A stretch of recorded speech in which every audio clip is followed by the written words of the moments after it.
Hello and welcome to Political Business. I'm Nathan Parsad-Wyatt, former Conservative Party candidate and advisor.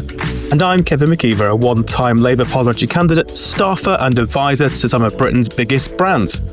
We've both stood for elections, we've both advised on how to win elections, and our advice continues here on this podcast as the landscape around politics shifts.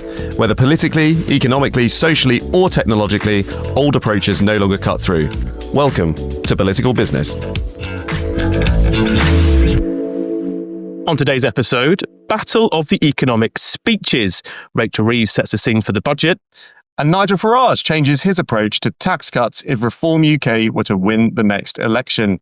And we'll tell you about the new chair of the Oxford Street Development Corporation board, who he is, what the board is for, and how you should consider working with it. So let's begin with the budget, which continues to dominate headlines. We're just 3 weeks away from Rachel Reeves delivering the budget on the 26th of November. I think all budgets are described as this, but the most significant budget in a generation has been bandied around on more than one occasion by some commentators. And the Chancellor this week called journalists to a pretty unprecedented press conference at Downing Street this week on Tuesday morning. And really its purpose seems to have been to set the scene for raising taxes and some difficult choices ahead. Kevin, what was she saying on Tuesday?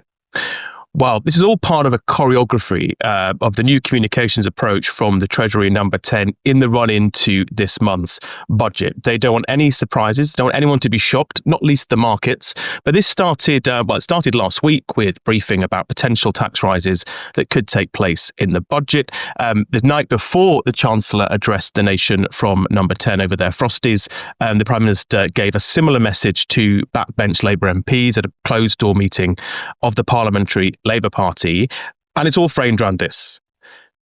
The government, the Chancellor, will put the national interests ahead of political expediency. That's all on brand. Remember, country before party, Nathan. She warned that voters will have to contribute and do our bit to bolster Britain's economic security and ensure that we have a bright future. But look, what is the real story here? Well, one, Number 10 and the Treasury were concerned that despite all the clear messaging that they thought had been briefed over the last few weeks about the potential for an increase in income tax, that's breaking one of those 3 key pledges from the 2024 general election, the public weren't quite hearing it. Which is no surprise, actually, because if you actually listened to the Chancellor's speech, as I did yesterday morning from number 9 Downing Street, in fact, where it was, it was actually a bit of management speak, and it was quite hard. You had to read between the lines, but the briefing was clear, and the front pages of most of the papers this morning, it's that there's going to be an increase in taxation that will hit everybody and every demographic. We're kind of back into this all in it together style language, but without the return to austerity. So what's the political calculation here? It's that regardless of all the individual tax measures that are being floated, levying national insurance on LLPs, fiddling with capital gains tax exemptions, all the kind of issues around the edges, charging VAT on private health insurance, it doesn't really get near where the government needs to be when it comes to filling the fiscal black hole, which when you take into account lower productivity, which the OBR has kind of sprung on the government this year, despite it relating to data going back over a decade. So reduced productivity, the ongoing cost of borrowing, with 98% debt to GDP ratio, 1 in every £8 that the government spends is on debt interest, not on public services. That basically the situation is unsustainable. And I think with more fiscal headroom. So the Chancellor famously is arguably in this position this year because she didn't allow enough fiscal headroom. She was banking too much on growth in the last 12 months. Basically, we've got about a 38 to 40 billion pound tax gap to fill. Half of that roughly is probably fiscal headroom. The other half, depending on what the OBR says in the next 2 forecast updates, is going to be in tax increases and potentially certain levels of public sector spending freeze, if not reduction. So this is a pitch rolling exercise like we've never seen before. What they're worried about in the Treasury is they don't want the markets to suddenly respond as if it was a trust-style mini-budget. Everyone needs to be clear on what's happening. It was a massive change on the budgets of yesteryear when the whole point was they were all kept confidential in the running. I mean, you're right. All of this is setting the scene for what is in effect going to be a big old breach of the manifesto commitments. Or it's Well, not. one of them, maybe. Or, one is still quite a significant breach where Still less than a flagship. Still less than the majority. Still less than a majority. I think that One and done is over. Twice as nice is the new mantra. I think the Chancellor's got herself into a bit of trouble, hasn't she? Let's not forget last year she did already adjust the fiscal rules to borrow more money for capital expenditure. Yep. And so she has... Investing in Britain's future. Well, that may well be the justification, and that was certainly the justification she put forward a year ago. But I couldn't help listening to the speech on Tuesday that this seemed like the speech that she should have given a year ago. Coming in, blaming it on Tory austerity, blaming it on Brexit. Tough decisions are going to need to be made, and that's why we're going to do a really painful budget that involves breaching a manifesto commitment.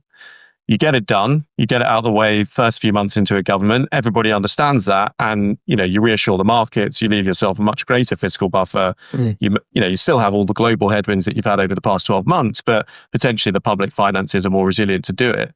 Instead, we had quite a difficult budget for business last year in particular. Obviously, some additional spending, as I've just said, on capital investment and those public sector pay settlements and other things that needed to happen. But it feels like you're back for more. And I think the challenge here is this has to be it, right? Because you can't do the same thing next year. A third budget that hasn't quite gone as well as she would have liked. The growth hasn't come through in the way the government would have hoped. And then you come back for more tax rises and you end up in this endless doom loop of tax rises, no growth, more borrowing, more debt, more taxes. So I think that quite aside from the political justification, which we'll come to in a minute, the economic calculation is hugely risky. This increase in tax across the board, it sounds like, will need to deliver some growth. And I'm just not convinced that tax rises do deliver growth, but maybe they do. I think that's a difference between me and you. You're focused on dogma and I'm focused, and those on centre left, on what works. I'm focused on growth. But you can't will growth into existence. The last 14 years have shown that. Look, I think what this is, we were reminded last year the grown-ups are back in charge, and here's Rachel Reeves, not just the Chancellor, but Rachel Reeves, the politician. You're absolutely right. The Chancellor shouldn't have to come back next year, but would it not be worse politics to set herself up again to fail and say, this is it? We're not coming back ever again under any circumstance, because actually there are. But you're not going to make the same mistake twice. No, so I think the politics here, and I think she was rolling the pitch on this on Tuesday, which is the elements within our control: tax, spend, and the other fiscal levers. We will grapple now and we'll make the tough choices, but we need to be cognizant of the external environment. We know that Brexit's had a far greater impact than was originally envisaged by the OBR, one, where the productivity tanked post-2008 and never recovered under the last Tory-led and Tory majority governments. Two, right? That's a pretty hard basis on which to rebuild the economy. But for the first time in now 15 years, we've actually got a Chancellor Exchequer that's speaking to the facts and giving the country a cold shower moment. What's interesting about the focus groups and the polling, despite the kind of siren wails from the right-wing media, betrayal, the Chancellor's going to put up income tax. Actually, the punters are reasonably sanguine about this and acknowledge that actually, well, it does remain to be seen, but you break about a commitment, there will be a political cost attached to that. There's no two ways about that. But there is potential upside. I don't think anyone disagrees with that, but there's also potential upside in getting the economy right and making the right decisions. People have had 14 years of rhetoric that goes nowhere, Nathan. The country was sick of it and they voted to that effect last year. So let's see what happens from the budget. And actually, giving tax rises across every demographic is the fairest way to do it. This is why this is more political. And what's interesting is there were three pledges in that, three cornerstone pledges in the manifesto. The Treasury, and interestingly, a massive victory for Wes Streeting, Secretary of State for Health, is doubling down on the NHS one. So the NHS is going to have funding protected and expanded in order to deliver on the manifesto pledge to reduce waiting times. So I think the calculation is, at the back end of this parliament, the government wants to be able to say, look, the cost of living is coming down. So we haven't mentioned that, but of course, partly why Rachel Reeves wants to maintain the ironclad fiscal rule is to reduce debt. Yeah. And we saw the gilt markets respond positively yesterday. So, the markets have confidence, but much more importantly as well, to Labour MPs, the National Health Service has been protected and has been improved. I think that latter bit is really important, because when you go into the politics of the Parliamentary Labour Party, I'm told that on Monday night, despite Keir Starmer being very clear there's going to be tough choices, and everyone knows that means income tax, there were still big chunks of the Parliamentary Labour Party reeling off potential spending commitments as if they hadn't heard what was going on at all. So don't forget that whilst the government has a massive majority, it's got a political management job, which hitherto has not been done that well, it has to be said, with the Parliamentary Labour Party. We need to balance the books before we can even look at spending increases, or, as we heard the following day, or the day before, I can't remember which, day before, on Monday, balance the books and then reduce taxation. Wow. So interestingly, Reform, we'll come on to that now, the Reform speak, Reform and Labour kind of on the same page when it comes to we need to balance the books. So it's jam tomorrow. For Labour, the jam is going to be a mix of spend and tax reduction. I do think, by the way, the government will want to do a tax reduction going into the next election. We'll park that there. But Farage was really clear. We, of course, went on, didn't we? We went over to the city. Before we get to Nigel's speech, I just want to touch on the other part of Rachel's speech, which was clearly about tough decisions. And we haven't really got into spending reductions. We know that no return to austerity, of course, that will always be the Labour mantra. But, well, of course, that slashed productivity. We're paying for austerity now, Nathan, as we well know. Apparently only just discovered by everyone. But by the OBR created by the party that created the austerity. That's all very convenient, isn't it? As Paul Johnson from the IFS said, nothing was a surprise. A slightly odd speech from the Chancellor pretending that this is all new information. But just to move on from that just for a second, obviously, Chancellor went to the Parliamentary Party and tried to make savings on welfare before the summer. That did not work. Yeah. And as you pointed out, parliamentary management was not the best. Non-existent. Well, I was being generous, and as a result, couldn't make the necessary savings.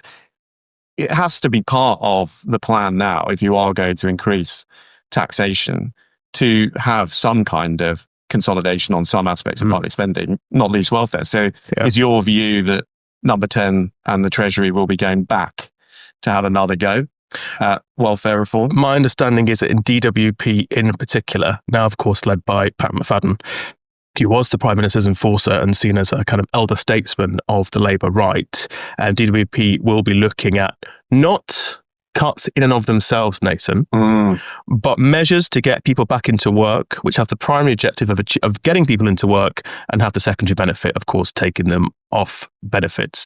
I think lots of people on the Labour right in Parliament are acknowledging that you can't say we're all in it together without reducing some of the unnecessary spending, and lots of chatter again about personal independent payments in particular. At Loic Hedgery, we help our clients make sense of a complex world and get things done. Whether it's shaping policy, delivering major projects, or managing your reputation, we bring together deep experience and fresh thinking to get results that matter. And now you hear it every week on our podcast. Subscribe on Apple, on Spotify, YouTube Music, or wherever you get your podcasts. And we'll drop into your feed every week. As you said, Kevin, what was the other big speech of the week? Nigel Farage was out we popped over, didn't we, to see him in the Bankers' Hall in Cornhill, opposite the Bank of England. Nigel Farage's old stomping ground, of course, the City of London, as if you listen to him for about a minute or 30 seconds, he will remind you. It was interesting, wasn't it? What we heard was Nigel Farage setting out his stall in what was actually his first speech on the economy since becoming Reform leader again, which I didn't realise it was the first one, but of course it was. And it's part of a series. The second one, in fact, is on Wednesday this week, the day we're recording this, where Richard Tice is setting out a more policy-focused approach in a speech at Bloomberg, also in the City. So it's clear that reform on a City offensive, both in terms of the business community, but also sending a message to the country.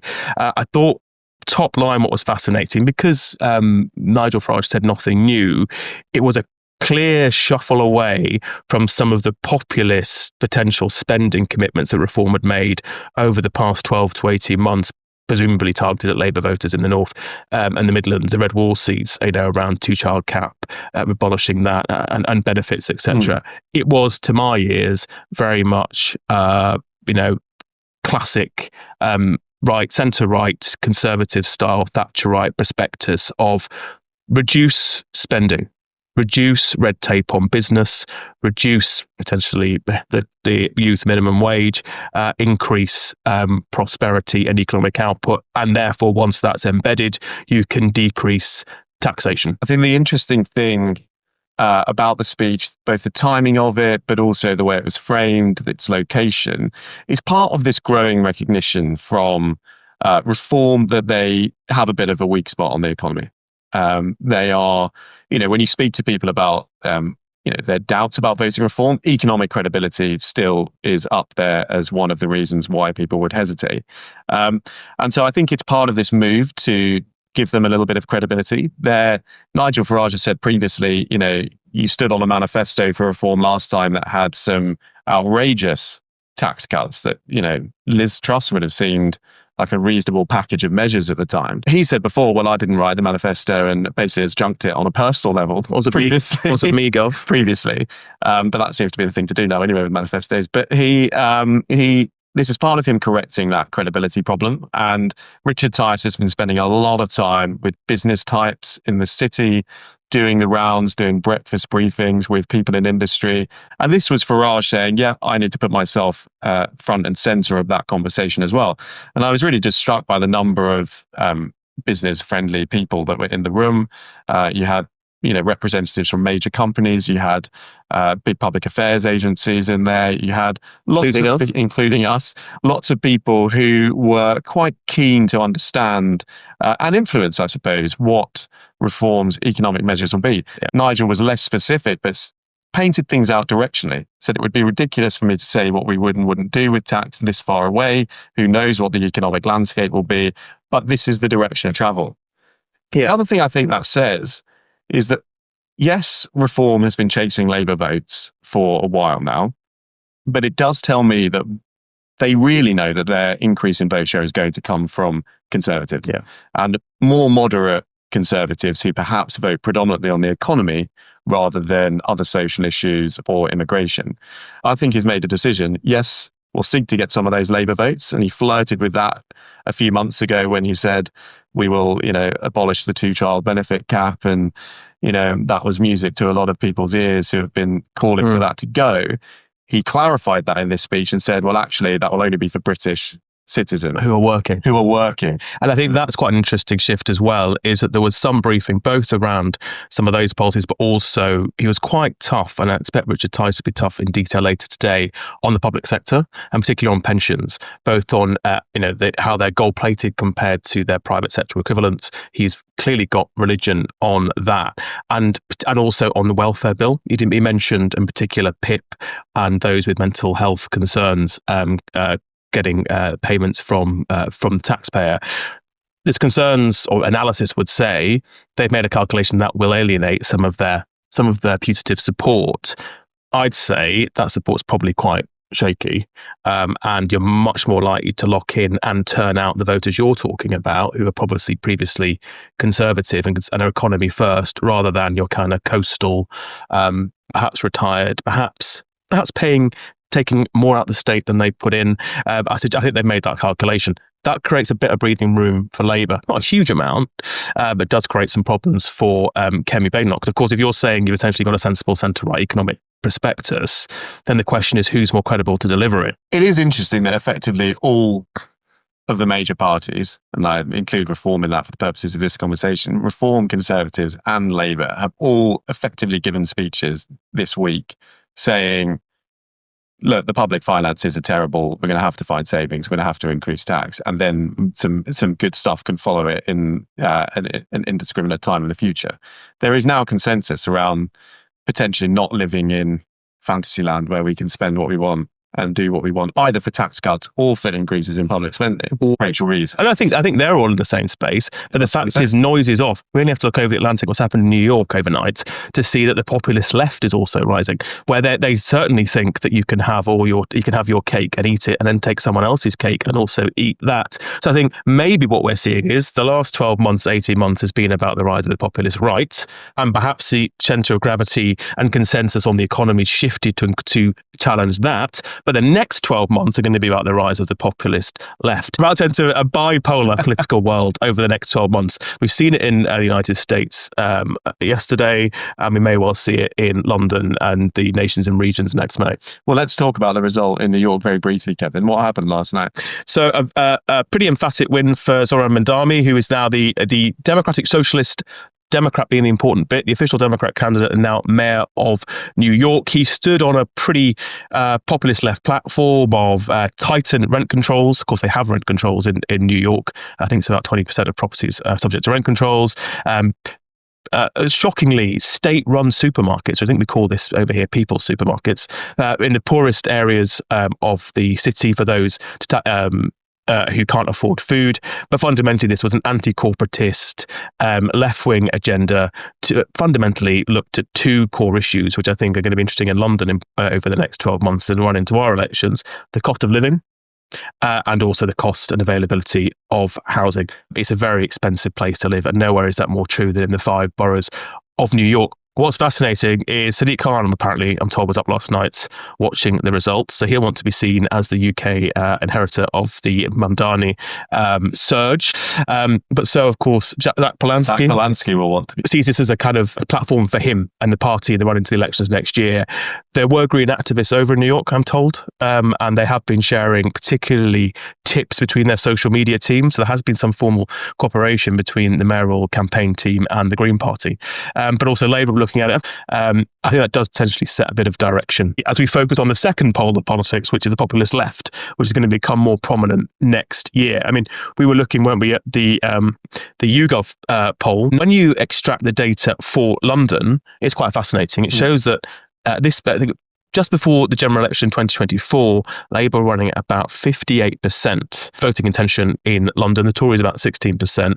Last week, when polling was done, Londoners said that they would be voting about 26% would vote Labour, and about 24%, 25% would vote Green. The Tories have stayed basically the same. Reform are up, but actually what it tells us a story that I think we've been seeing as we've spoken to clients across London is that in inner London in particular, the story of next May is going to be about the rise of the Greens, and that being at Labour's expense.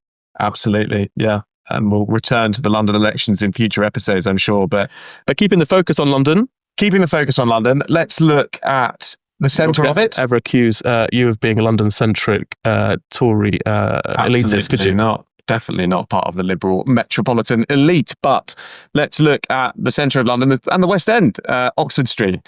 You'll know that the mayor announced plans last year to pedestrianise Oxford Street and create what's called a mayoral development corporation for the patch, which gives him huge planning powers, but also allows him to brush past any local opposition and undertake pedestrianisation of the nation's high street, which he sees as a necessity, really, and something that will drive economic growth in the centre of the capital. There's a lot of process stuff that sits behind this, but things did move on slightly this week when we had the announcement of the chair of this new Mayoral Development Corporation board, and that is one Scott Parsons, who is a pretty interesting appointment from the mayor himself. Scott previously worked at Westfield, leading big regeneration. He's previously worked for Landsec, leading lots of their West End developments, and was actually on the board of Hedgery Client and bastion of West End business, the new West End company, for a couple of years as well. So he's a familiar face in the West End and a familiar face to business. But it's an interesting appointment because I think some of us were expecting the appointment to be an overtly political candidate, but actually I think the mayor has chosen to prioritise delivery and private sector expertise in what is clearly going to be a challenging thing to get over the line over the next couple of years by appointing Scott. So I think broadly welcomed by everyone so far in the industry, and I think we all look forward to working with Scott on the future of the West End. Yeah, I think what this says to me is but the potential for the City of Westminster, the local authority in which the MDC sits, of course, changing potentially from Labour to Conservative control, and with the Labour Mayor of London until 2028, that actually appointing an apolitical delivery industry-led chair is seeking to take the politics out of this once it starts.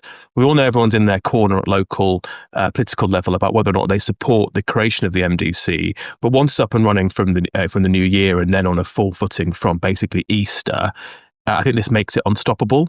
I think it gives everyone the out to not make it a political football. Absolutely. Watch this space as we head towards the elections next May. Regular listeners will know we like to end these podcasts by offering 3 pieces of advice. So, Kevin, what's our advice for the week? Be prepared, regardless of what economic demographic you sit in, to take a hit at the budget on the 26th. The second is politicians are responding to events and nothing is off the table. What looked like a no-go because of manifesto commitments made in the past is suddenly potentially on the table. So if you want to influence things that are happening at any level of government or indeed opposition parties, start talking to them. And thirdly, from politics to delivery. If you're on a tube about to get off at Oxford Circus, or you're interested in development and regeneration in London's West End and want to find out more about the Mayoral Development Corporation, then just get in touch. Thanks for joining us on Political Business, where we give you our trusted advice in the changing landscape all around us. To get more of what you've just heard, subscribe to the podcast and join us each week. Look us up online, add us on LinkedIn, find out more about what we do. Speak to you next week. Bye now.